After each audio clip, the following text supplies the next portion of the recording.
Hi, greetings to you and welcome to another program. My name is Phillip. What a joy to have you join me on this video on YouTube today. And by the way, if you have not yet subscribed, please consider sharing this video and subscribing as well to the channel.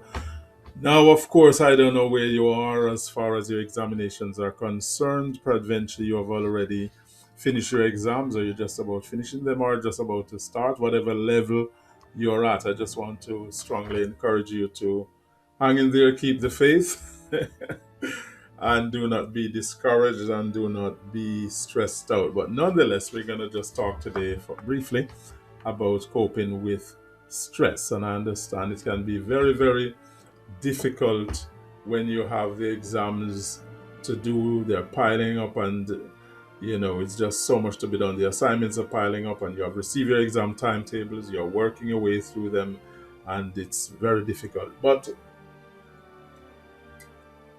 I just want to encourage you that coping with the stress of the exam pressure involves taking steps to stop it from developing or managing that stress once it has arisen.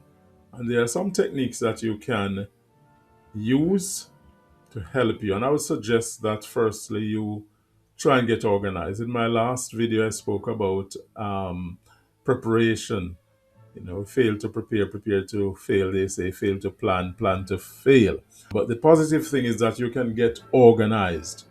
And you want to make lists. I spoke also about systematic and flexible ways of working, whichever is your way of doing things. You want to find out what works for you and stick with that. But make list. Make a list. Set your priorities. Plan the use of your time and complete one task before starting another. Now, sometimes that may not be applicable because you have to multitask and you have to do different things at different times. For example, you may have 2 or even 3 exams on one day, and you have to be able to manage different topics and study skills, etc., and to get things done simultaneously. So that's something you may have to consider as well. So my first point would be to get organized. Okay, so make a list, make a study timetable, set priorities, and plan the use of your time, complete your task, and organize how you're going to get things done. Number 2, I would say, has to do with your attitude. So number 2, think positively. Think positively. Plan a way of changing things and put them into action. Keep things in perspective, because some of the things we worry about are just needless fears, really. Some of the things you worry about are not necessary, they never come to fruition. So have a positive I can do attitude and approach. Also, you need to have something to look forward to. Yes, intrinsic motivation is one of the best ways of working. You have something that within you, you know why. There's a sense of purpose, put it that way. Why are you doing what you're doing? Why is it necessary to succeed? Why is it necessary to have those grades, those results? A levels, university, GCSEs, whatever. You need to have something to look forward to as a reward. Okay, intrinsic motivation, extrinsic motivation, yes, it's good, but it's also even better when you can have that sense of intrinsic motivation, that you have that sense of purpose, and you know exactly what you're doing and why you're doing it. So recognize things you achieve and reward yourself in some way. And that's very important, that you not only just keep working, working, working, and when you finish the exams or whatever task you set yourself, you just act as if nothing happens. No, don't do that. You need to reward yourself. You have your hobbies, your interest. Take yourself out, or a friend, someone, to the restaurant.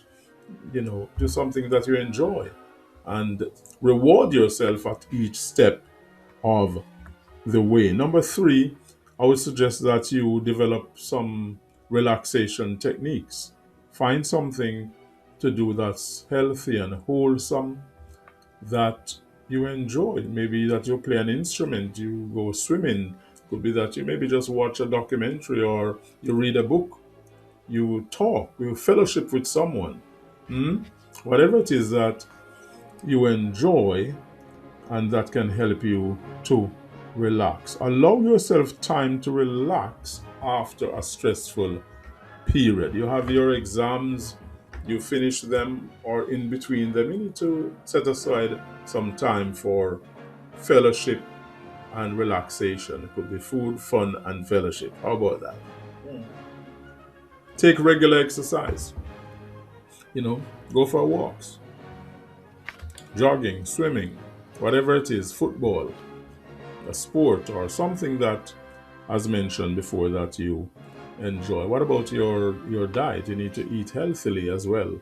Cut down on the excess sugar and salt and fat, carbohydrates, etc. To have something healthy and lots of water, of course, and to ensure that you're having a balanced diet, especially so during the stressful time of your exam preparation.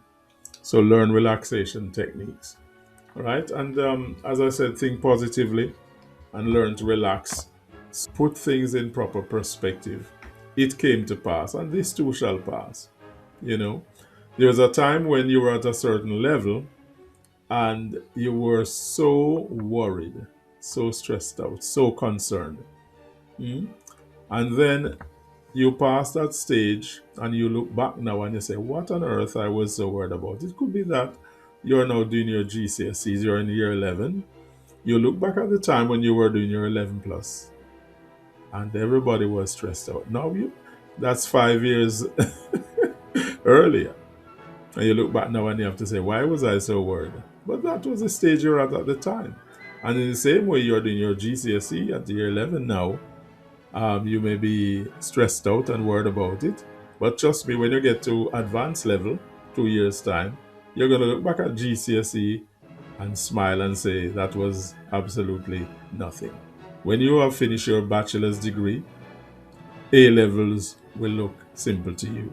When you finish a master's degree, a bachelor's degree will look so simple to you. And in like manner, when you do a PhD, you look back at a master's and say, what on earth was that? You know? But the thing I do understand is we are all at a certain stage in life. And when you are there at that stage, that means everything to you then. And it brings its own level of stress. But put it in context and perspective. Number 4, stay in control. Self-management. Set yourself reachable targets and goals. So your targets are your simple steps towards achieving your goals. And make sure your goals are smart, okay, specific, measurable, realistic, achievable, and time bound. Have realistic expectations and be assertive. Take responsibility for what you do and what you think. All right. And the goals you have set yourself and what you want to achieve in life. Make sure they are your goals and not so much what other people want you to do. Finally, I would say talk it over.